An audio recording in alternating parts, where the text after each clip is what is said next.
오늘 우리는 삼위일체 주일로 지킵니다.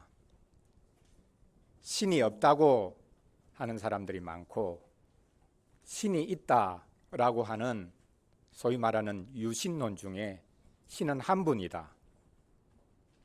그리고 신은 여러분이다. 아니, 모든 것이 신이다. 이렇게 말하는 단일신론, 다신론, 범신론이 있습니다. 기독교는 이 모든 것과 다른 이상한 신론을 가지고 있습니다. 신은 한 분이시되 그 신이 세 분으로 존재한다. 이렇게 말합니다. 하이델베르크 교리문답 25문에서 묻습니다. 오직 한 분 하나님만 계시는데 당신은 왜 삼위 곧 성부, 성자, 성령을 말합니까? 라고 묻습니다. 이에 대해서 답을 하죠. 왜냐하면 하나님께서 자신을 그의 말씀에서 그렇게 계시하셨기 때문입니다. 곧 이 구별된 삼위는 한 분이시고 참되고 영원하신 하나님이십니다. 구별된 삼위가 곧 한 분, 참되고 영원한 하나님이라 이렇게 교회는 고백하고 있습니다. 이 고백이 없으면 기독교인일 수가 없습니다. 이 고백이 없으면 교회일 수가 없는 것이지요. 우리가 삼위 하나님의 이름으로 세례를 받는 이유도 여기에 있습니다. 아버지와 아들과 성령의 이름으로 세례를 받습니다. 그냥 막연한 하나님의 이름으로 우리가 세례받은 것이 아니라 아버지, 아들, 그리고 성령의 이름으로 우리가 세례를 받아 삼위일체 하나님과 연합한 자들이 되었습니다. 중동에서 이슬람이 일어났을 때 여러 종교를 살펴보면서 자기들이 어떤 종교를 가져야 할지를 고민해 보았다고 합니다. 기독교도 관찰해 보았는데 기독교는 하나님도 믿고 예수님도 믿고 또 성령님도 믿는다라는 말을 듣고는 저것들 이상하다. 다신론자들이구나. 그렇게 해서 기독교를 멀리하고 자기들은 오직 하나인 하나님, 알라를 믿기로 작정을 했습니다. 오늘은 우리가 믿는 이 삼위 하나님, 이 하나님이 다 영이시라라는 것을 우리가 살펴보겠습니다. 오늘 말씀에도 예수님이 사마리아 여인과 대화하면서 말씀하시죠. 하나님은 영이시다. 그래서 영과 진리로 예배해야 된다. 그런 때가 이미 왔다 이제 이렇게 말씀하십니다. 성부 하나님이 영이시고 성자 하나님도 영이시고 성령 하나님도 말 그대로 영이십니다. 세 분이 다 영이십니다. 첫째로 성부 하나님이 영이시라는 것 한번 확인해 보겠습니다. 오늘 본문은 예수님이 사마리아 여인과 함께 대화하는 장면입니다. 특별히 그 중심 주제는 예배에 대한 것입니다. 이 사마리아 여인은 자기 조상들이 사마리아 산에서 예배해 왔다고 말합니다. 그리고 예수님이 유대인인 것을 알고 당신들 유대인들은 예루살렘에서 예배해야 한다고 주장하고 있지 않습니까? 이렇게 말합니다. 우리는 사마리아 산에서, 당신들은 시온산, 예루살렘에서 예배하고 있습니다. 어디서 예배하는 게 옳습니까? 그랬더니 예수님께서 장소가 중요한 게 아니다. 이렇게 말씀하십니다. 참되게 하나님을 예배하는 것이 중요하다라고 말씀하십니다. 하나님이 어떤 분이신지를 알고 예배해야 한다라고 말씀합니다. 그러면서 예수님이 하신 말씀이 바로 이것이죠. 하나님은 영이시다. 그래서 우리는 하나님을 예배할 때 영과 진리로 예배해야 한다. 장소의 문제가 중요한 것이 아니라고 말씀하고 있죠. 예전 번역에는 신령과 진정으로 정성을 다해서 예배해야 된다. 이렇게 사실 우리말이 번역되어졌는데 새로운 번역에는 영과 진리로, 하나님이 영이시기 때문에 우리는 영과 진리로 예배해야 한다. 장소가 중요한 것이 아니고 얼마나 정성을 다했느냐 그것도 중요한 것이 아니라 하나님 그분이 어떤 분인지를 알고 그분에게 합당한 예배를 해야 한다. 이렇게 예수님이 말씀하고 있습니다. 그러면 예수님이 왜 하나님을 영이라고 말씀하셨겠습니까? 하나님의 속성이 많죠. 아주 다양합니다. 하나님은 사랑이시고, 하나님은 지혜로우시고, 하나님은 능력이 무한하시고, 하나님의 속성이 다양합니다. 그 모든 다양한 속성 중에 왜 예수님은 굳이 하나님을 영이시라 이렇게 말씀하신 것이겠습니까? 흔히들 이 영이라는 표현은 하나님이 몸을 가지고 있는 분이 아니다. 그래서 우리는 하나님을 결코 볼 수 없다. 이렇게 이해하곤 합니다. 전형적으로 헬라 사상인 영육 이원론에 근거해서 그렇게 말하죠. 영은 고귀한 것이고 육은 저급한 것이라는 생각을 가지고 있습니다. 그래서 하나님은 저급한, 죄악된 몸을 결코 가질 수 없는 분이다.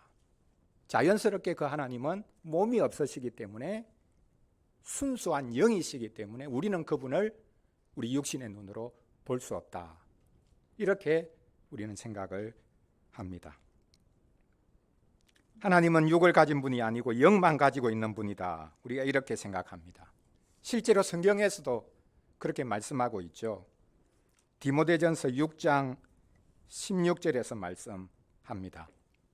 오직 그에게만 죽지 아니함이 있고 가까이 가지 못할 빛에 거하시고 어떤 사람도 보지 못하였고 또 볼 수 없는 이시니 그에게 존귀와 영원한 권능을 돌릴지어다. 아멘. 예, 하나님은 죽지 않으시는 분이다. 가까이 가지 못할 영광스러운 빛에 감싸여 계시는 분이다. 어떤 사람도 본 적이 없다. 우리가 결코 그분을 볼 수가 없다. 이렇게 디모데전서 6장 16절에서 말씀합니다. 하나님을 본 사람이 없다는 겁니다. 하나님을 볼 수가 없다는 겁니다. 하나님을 본 사람이 있는데 그렇게 말하겠죠. 구약 성경에도 보면 하나님 본 사람 있는데 하나님이 실제로 나타나셔서 하나님을 만난 사람이 있는데 무슨 말이냐 이렇게 말할 것입니다. 하나님은 특별한 목적으로 특정한 사람들에게 나타나기도 하셨습니다.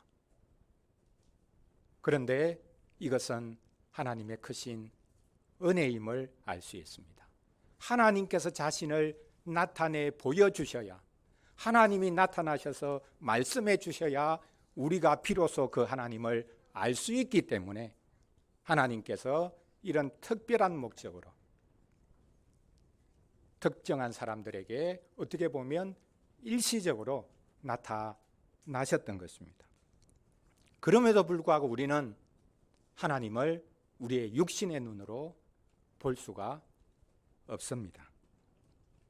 철학에서는 영혼론에서 영혼의 능력을 말합니다. 영혼이 얼마나 능력이 있는가, 그 능력을 감각, 기억, 이성, 그리고 심지어 덕의 관점에서 말하고 있습니다. 그러면 하나님을 영이라고 할 때 하나님의 그 영의 능력은 무엇입니까? 몸이 없는 것이다. 그리고 신비한 능력을 가진 것이다. 이렇게 생각해서는 안 됩니다. 하나님이 영이라고 하는 것은 물질을 초월해 계시는 분이라는 뜻 정도가 아닙니다. 하나님이 영이시다라는 것은 하나님 그분이 생명의 근원이시다. 그런 뜻입니다. 하나님을 볼 수 없다라고 디모데전서 6장 16절에서 말씀했다고 말씀을 드렸죠. 그 바로 세 절 앞으로 가보면요, 우리 한번 찾아볼까요? 디모데전서 6장 16절 우리가 읽지는 않았지만 제가 말씀을 드렸습니다. 하나님은 볼 수 없는 분이다, 그렇게 말씀했죠. 신약성경 342페이지입니다. 어떤 사람도 보지 못했고 또 볼 수 없는 이시다, 그렇게 16절에서 말씀하고 있는데, 앞절 13절로 한번 돌아가 보시죠. 거기에 보면 하나님이 어떤 분인지, 그리고 예수 그리스도가 어떤 분인지를 분명하게 밝히고 있는데, 하나님을 어떤 분이라고 말합니까? 같이 읽어볼까요? 만물을 살게 하신 하나님 앞과, 그리고 예수님은 본디오 빌라도를 향하여 선한 증언을 하신 그리스도 예수, 이렇게 분명하게 말씀하고 있습니다. 하나님이 어떤 분이라고요? 만물을 살게 하시는 하나님이시다. 만물을 살리시는 분이 하나님이시다. 바로 이것이 하나님이 영이시라 라고 할 때의 가장 정확한 의미입니다.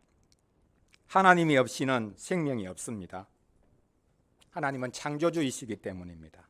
모든 생명이 그분으로부터 입김을 부여받아 살고 있습니다. 사람이 대표적이죠. 하나님께서 얼굴로 사람을 지으시고 그 코에 생기를 불어넣으시니 그 사람이 생명, 즉 살아있는 존재가 되었다라고 말씀합니다.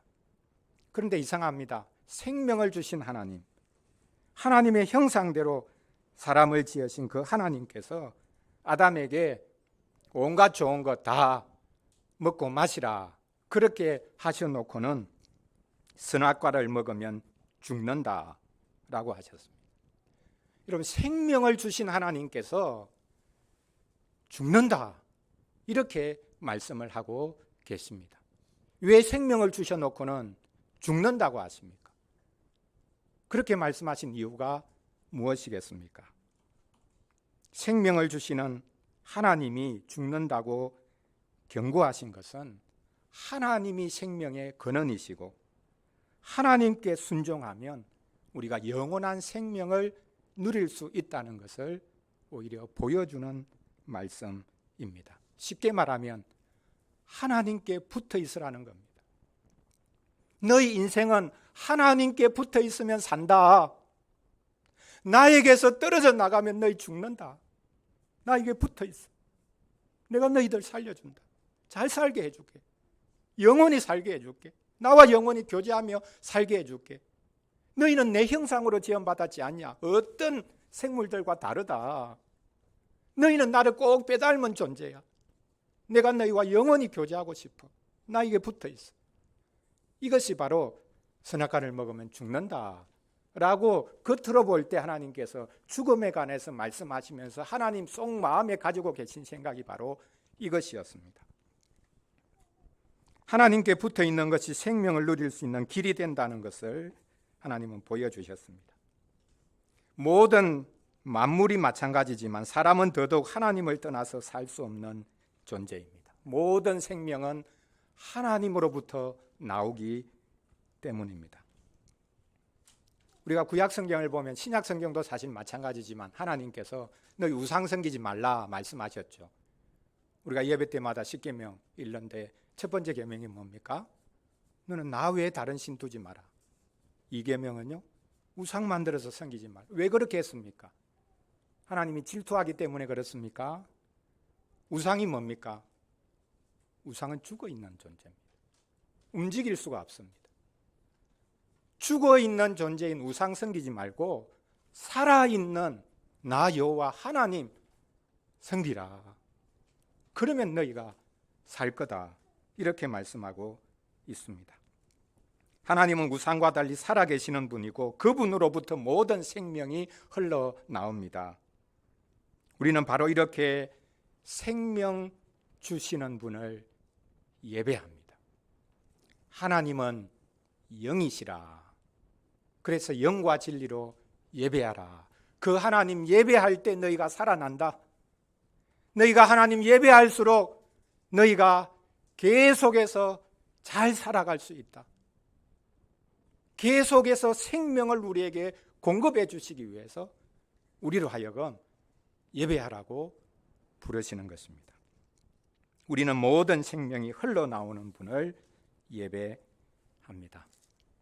둘째로 성부 하나님이 영이신데 성자 하나님도 영이십니다. 성자는 성부와 다르죠. 성자는 인간이 되어 우리 가운데 오셨습니다. 하나님이 사람이 되셨기에 우리가 이제는 하나님을 볼 수 있게 된 것입니다. 요한복음 1장 18절에서 말씀하죠. 본래 하나님을 본 사람이 없으되 아버지 품속에 있는 독생하신 하나님이 나타내셨느니라. 여기도 하나님을 본 사람 없다. 그런데 그 하나님이 우리 가운데 이제는 드디어 나타났다. 그래서 우리는 이제 볼 수 없는 하나님을 볼 수 있게 되었다. 이렇게 요한복음이 시작하면서 말씀하고 있습니다. 그리스 로마 신화에도 보면 신들이 사람의 몸을 입고 나타나죠. 그래서 신들이 이제 거의 사람과 같은 존재로 이제 묘사되고 있는 것을 볼 수 있습니다. 그런데 차원이 다릅니다. 기독교는 하나님이 사람의 몸을 입고 영원히 사람으로 살려고 하신 것을 믿습니다. 그냥 한순간 몸이라는 헛개비를 뒤집어 쓰고 있다가 그것 틀어버리고 다시 신으로 돌아간 게 아니라 영원히 사람이신 하나님으로 계시기 위해서 하나님이 이 땅으로 오셨습니다. 신이 몸을 입은 것이 사실 우상이죠. 우상에게는 신령이 깃들어 있다고 보았습니다. 그래서 우상 앞에 사람들이 가서 비나이다 비나이다 빌지 않습니까? 압니다. 이게 죽어 있는 거라는 거 압니다. 그런데 이 우상에게 신이 깃들어 있다. 어떤 신의 혼이 깃들어 있다. 그래서 나무 토막에다가 그냥 절을 하는 겁니다. 아무것도 아니지만 신이 여기 이제 뭔가 이상한 방식으로 깃들어 있다. 이렇게 보기 때문에 우상을 만들어서 섬기고 빌고 그렇게 하지요. 심지어 무당을 종종 신주단지라고 부릅니다. 신을 모시고 있는 사람이라는 뜻이죠. 그래서 사람들이 불안하면 무당에게 가서 이제 묻는 것이죠.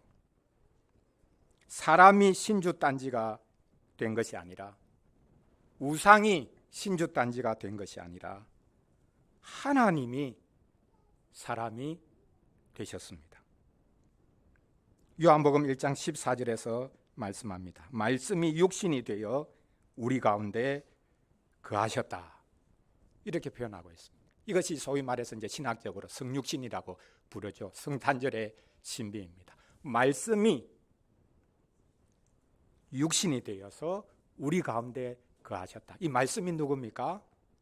성자 하나님, 우리 주 예수 그리스도시죠. 구약시대 때부터 말씀으로 역사하셨던 그 성자 하나님이 이제 드디어 육신을 입었다. 육신이 되었다. 이렇게 말씀하고 있습니다. 왜 몸이 되었다고 하지 않고 육신이 되었다고 말합니까? 아드님은 우리의 몸만 입으신 것이 아니라 하나님을 떠난 우리 자리에 서셨습니다. 그것이 육신입니다. 신약 성경에서는 몸하고 육신, 몸하고 육체라는 단어를 아주 선명하게 구분하고 있습니다. 몸이라는 것은 말 그대로 우리가 서로 보고 있는 이 살, 고기 덩어리 이겁니다.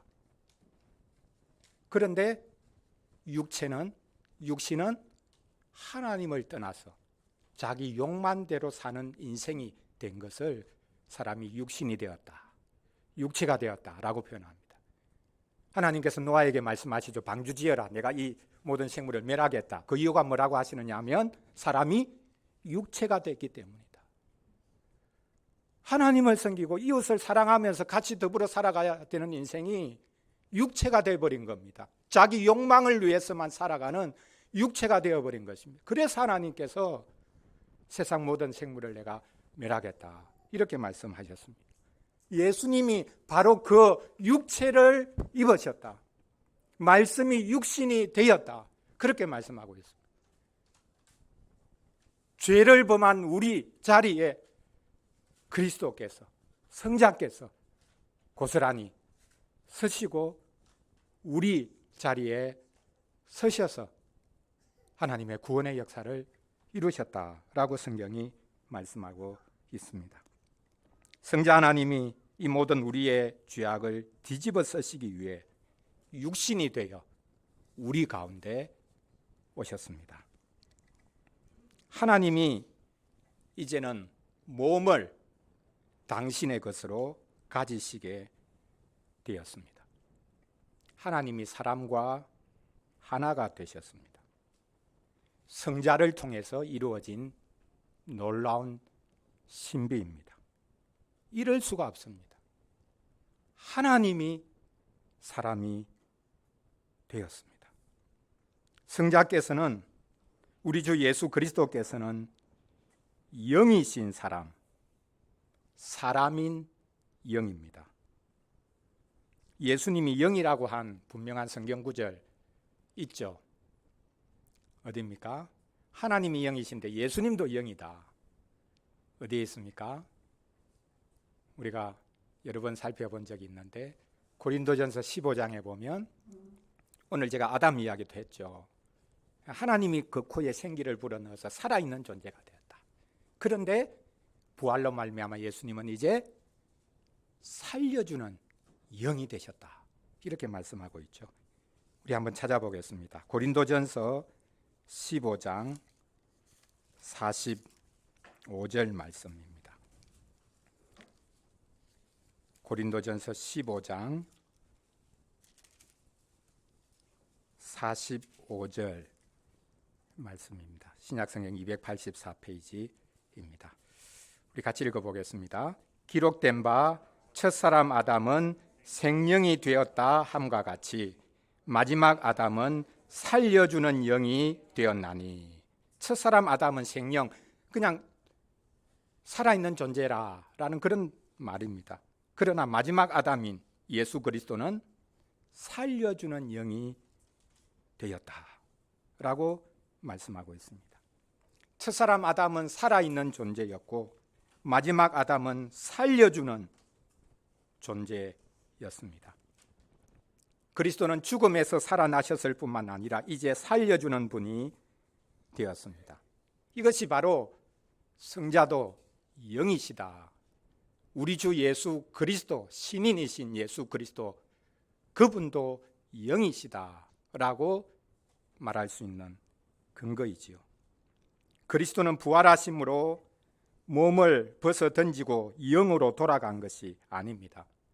부활하신 그리스도는 여전히 몸을 가지고 계시고 그 몸이 살려주는 영이 되었습니다. 예수님은 부활하는 순간에 몸과 영혼이 완전히 교체가 되고 대체된 것이 아니라 그 몸이 살려주는 영이 되셨습니다. 그리스도는 하늘에서도 몸을 가진 채 살려주는 영으로 활동하고 계십니다. 성육신의 신비는 단지 하나님이 사람이 한순간에 되었다, 그것만이 아니라 하나님이 사람이 되시고 사람으로 영원히 살겠다라고 작정하신 것이라 라는 것을 우리가 알아야 합니다. 그리스도는 영원히 몸을 가진 분으로 계십니다. 하나님이 진짜로 사람이 되셨습니다. 그리스도는 사람이 하나님인 분입니다. 하나님이 변장한 채 이 땅에 오신 것 정도가 아닙니다. 이 땅에 오신 그분이 바로 하나님이시요 이제부터 영원히 몸을 가진 영으로 계십니다. 성자 하나님은 우리와 같은 하나님입니다. 성자 하나님은 몸을 가진 영입니다. 이제는 이렇게 몸을 가진 영, 예수 그리스도를 통해 우리는 영이신 하나님을 예배할 수 있게 되었습니다. 그래서 하나님은 영이시니 무엇으로 예배하라고요? 영과 진리로. 그 진리가 바로 진리신 그리스도를 가리키고 있죠. 영이신 그리스도, 그분을 통해서 우리는 하나님을 예배할 수 있다라고 말씀합니다. 우리는 영이신 하나님을 만나고 예배하고 교제할 수 있습니다. 이렇게 할 수 있도록 우리 가운데 오신 분이 몸을 가진 영이신 예수 그리스도입니다. 이제 마지막으로 성령 하나님이 영이시다 라는 것 살펴보겠습니다. 성부께서 영이시고 성자께서도 놀랍게도 몸을 가지고 계신 영이시고 마지막으로 성령 하나님도 영이시다. 두말할 필요가 없죠. 성령이라는 표현 자체 속에, 그 이름 속에 성령은 영이시다, 거룩한 영이시다, 그게 분명하게 드러나고 있습니다. 거룩한 영 성령께서는 천지만물을 하나님이 창조하실 때부터 이 땅에서 이미 활동하셨습니다. 우리가 잘 아는 창세기 첫 구절 알죠? 태초에 하나님의 천지를 창조하시니라. 그 다음 2절에서 뭐라고 말합니까? 땅이 혼돈하고 공허하며 흑암이 깊음 위에 있고 하나님의 신은 수면 위에 운행하시니라. 하나님의 신, 성령, 하나님의 영이 하나님이 지으신 질서를 이제 갖추기 전에 하나님이 지으신 온 우주 만물 위를 덮고 있었다, 품고 있었다, 이렇게 말씀하고 있습니다. 이 신이라는 표현은 바람이라고도 번역할 수 있기 때문에 하나님의 바람이 하나님이 지으신 우주 전체를 이렇게 떠다니고 있었다, 바람이 불고 있었다, 이렇게 표현을 하는데요. 아닙니다. 바람이 아니라 영입니다.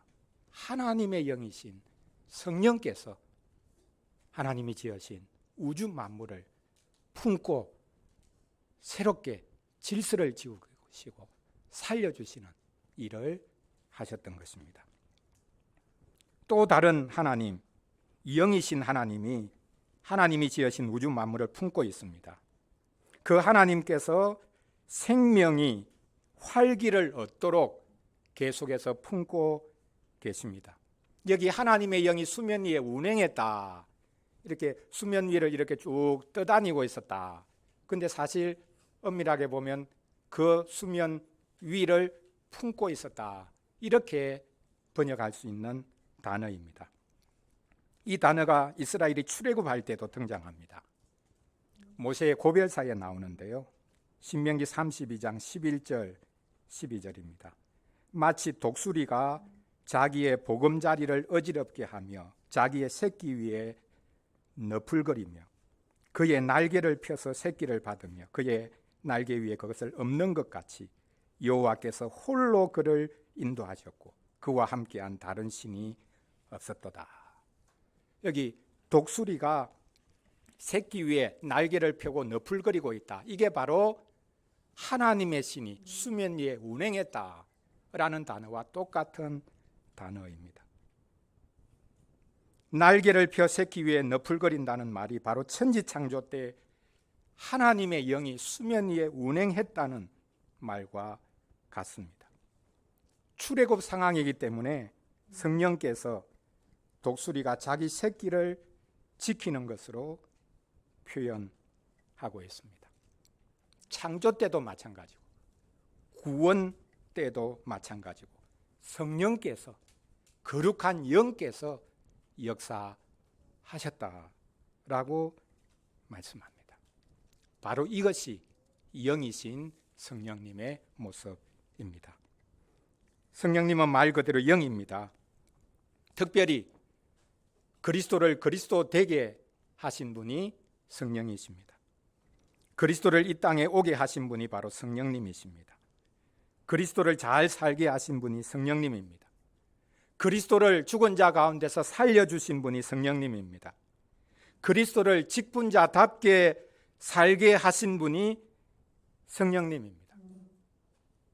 로마서 1장 3절에 보면 복음을 말하고 있는데 복음은 그리스도다. 그 그리스도가 어떤 분이냐라는 것을 언급하면서 육신과 성령이라는 두 단어를 가지고 한편으로는 조금 대조되는 모습처럼 말하고 있습니다.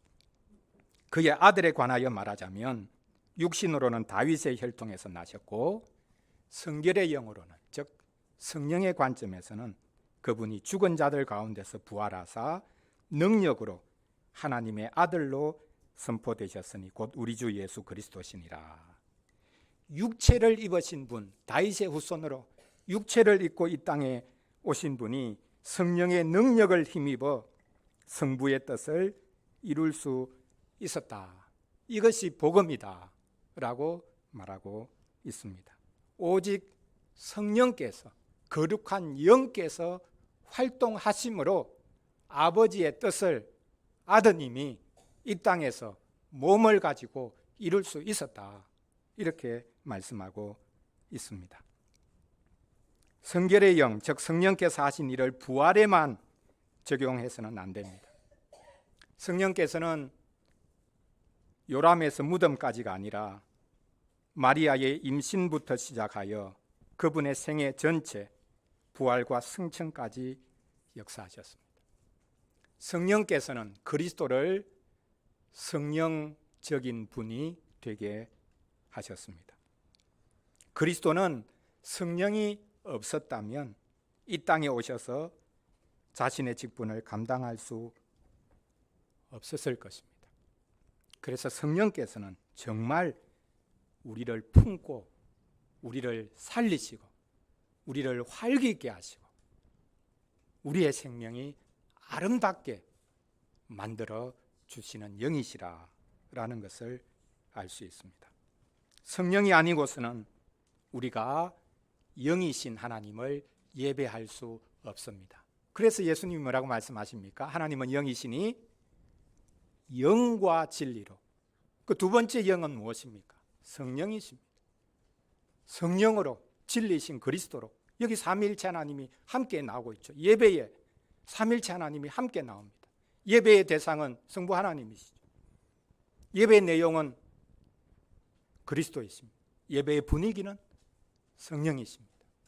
하나님은 영이시니 예배하는 자가 영과 성령과 진리이신 그리스도로 예배하라. 이렇게 예수님이 친히 말씀하셨습니다. 영이신 하나님, 몸이신 하나님을 알고 예배하게 하시는 분이 성령이시다라는 것을 예수님이 친히 말씀하십니다. 사랑하는 성도 여러분, 오늘 우리가 삼위일체주의를 지키고 있습니다. 하나님은 인간과 다른 분입니다. 한마디로 말해서 하나님은 영이십니다. 삼위 하나님의 각 위는 다 영이십니다. 성부도 영이시고 성자도 영이시고 성령도 영이십니다. 세 분의 영이 활동하십니다. 세 분의 영이 한 영으로 활동하십니다.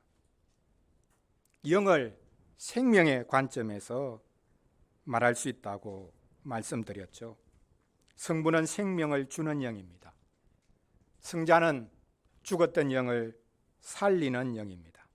성령은 생명을 아름답게 하는 영입니다.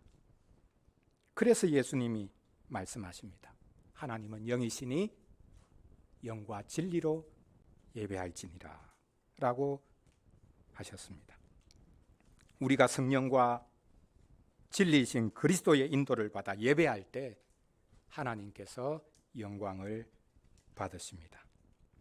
영이신 하나님을 예배하면 우리 영혼이 살아나고 우리 삶이 살아납니다.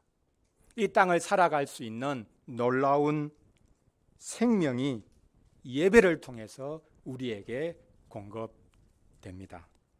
삼위 하나님을 만나는 예배를 통해 하나님께 영광 돌리고 이웃을 섬기는 몸이 될 수 있습니다. 그것이 바로 신령한 예배입니다.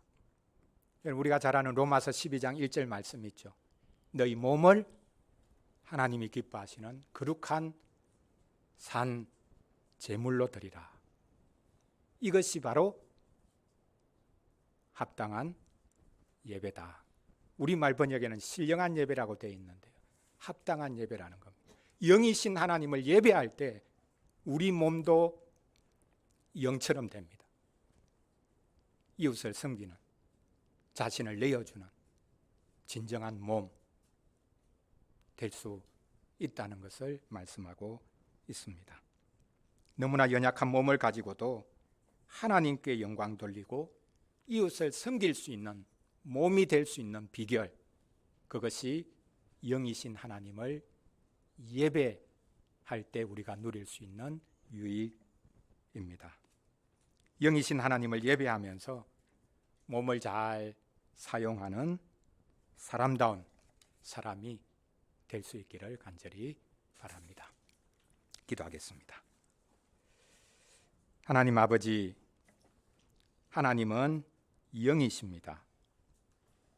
하나님은 몸을 가지고 있지 않으십니다. 그래서 우리는 하나님을 볼 수 없습니다.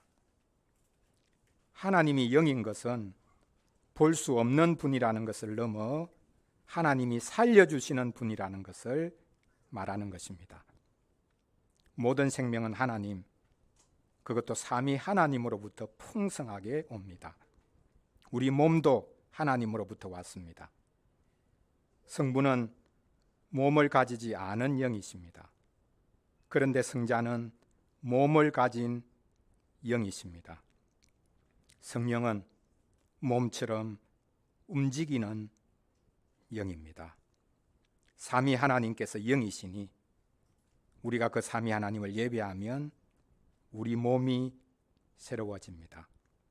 우리 몸이 영적인 몸, 이웃을 섬기는 몸, 하나님께 영광 돌리는 몸이 됩니다.